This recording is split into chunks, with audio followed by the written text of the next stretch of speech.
When you think of ancient Egypt, you probably picture the Great Pyramids, golden masks, and the mighty pharaohs. But what if I told you that the Egypt we know is just a fraction of the story? That beneath the familiar tales of gods and kings lies a deeper, older, and far more mysterious civilization. Long before the first pharaoh, the Nile Valley was already ancient. We're not talking about 5,000 years ago. We're talking about a time that pushes the origins of Egyptian culture farther back than most textbooks dare to imagine. Archaeologists now believe that the earliest societies here were a vibrant mosaic of cultures. Saharan pastoralists, Nile-side farmers, desert nomads, and even traders from the distant Levant all contributed to this early melting pot. This wasn't one unified nation. It was a patchwork of competing kingdoms, each with its own unique customs, its own burial rites, its own sacred symbols. Some of these early traditions, like the falcon god or the concept of divine kingship, would later become the very foundation of dynastic Egypt. But many others simply vanished, leaving behind only tantalizing fragments for us to decode centuries later. These are the lost roots of Egypt, the chapters of history that rarely make it into documentaries or classrooms. Before the legendary King Narmer united Upper and Lower Egypt, dozens of forgotten rulers lived, fought, and carved their stories into pottery, ivory, and cliffs. But these names Scorpion I, Scorpion II, cut eerie Horimen shadows in history, overshadowed by the famous pharaohs who came later. We know they existed, we have their tombs, their artifacts, but the details of their lives lie buried in what we can only call lost chronicles. Some left behind proto-hieroglyphs, hints of a writing system older than Egypt itself. Others built tombs that predate the pyramids by centuries, showing a sophisticated understanding of architecture long before the Giza Plateau was developed. And some appear to have ruled vast regions, all without leaving a single written narrative of their reign. These kings are like ghosts in history, powerful and foundational, yet almost completely invisible to us now. Egypt is famous for its temples and pyramids, monuments built to last an eternity. But we often forget that most ancient Egyptian cities were built from mud brick. And unlike stone, mud brick dissolves over thousands of years. Cities, entire chapters of human history, simply melted back into the earth. Modern technology like ground-penetrating radar is just now starting to reveal this hidden Egypt.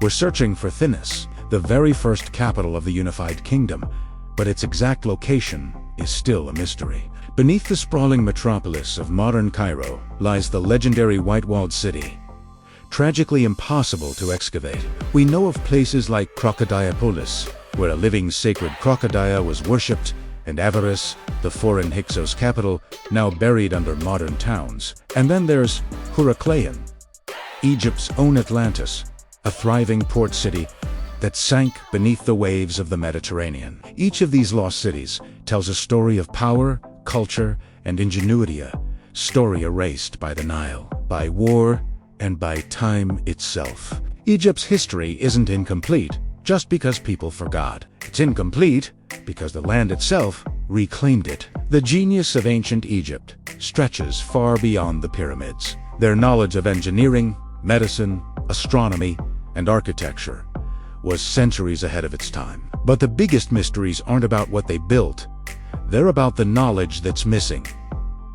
Take the pyramid builders. We know thousands of workers built these monuments, but the precise how remains one of history's greatest puzzles. How did they plan the geometry with such accuracy? How did they transport massive stones, weighing several tons? How did they level the foundations to near microscopic precision and align the entire structure to the stars?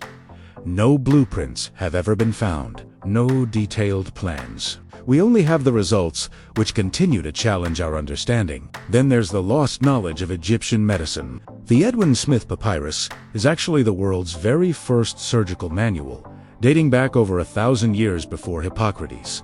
It's like ancient medicine's hidden gem, but it clearly references even earlier texts. So where are they? What medical schools trained these physicians? Where are their notes, their journals, their teachings? All gone. We've also discovered that some temples have incredible acoustic properties. designed so deliberately that they turned stone chambers into resonant instruments. But who designed them? And for what purpose? We're left only with silence. These aren't supernatural mysteries. They represent a vast body of scientific knowledge, a library of human achievement, lost to the turbulence of history. But Egypt's history wasn't just lost to time.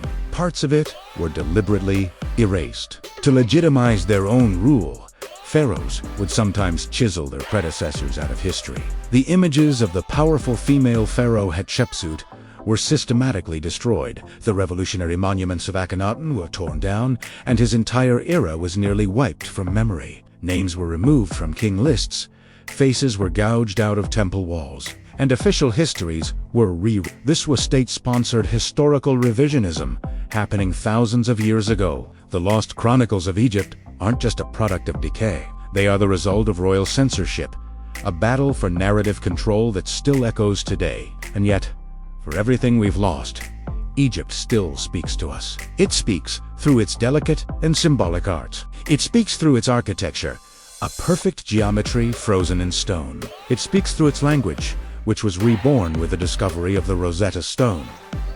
We hear its whispers in DNA studies that trace migrations across millennia, and in desert tombs that preserve daily life like a time capsule. And most importantly, Egypt speaks through the millions of Egyptians today who carry on cultural traditions passed down, sometimes unconsciously, from their ancient ancestors. Egypt is not a dead civilization. It is a living, breathing continuum of history. The Egypt we know is only a fragment, a visible tip of a civilization buried beneath sand, time, and silence. The lost chronicles aren't just ancient artifacts waiting to be found. They remind us how much of human history lies hidden, waiting for those who choose to look deeper. Thank you for watching this elemental history video. For more cinematic deep history documentaries, subscribe, like the video, and share this episode with others who are fascinated by the ancient world.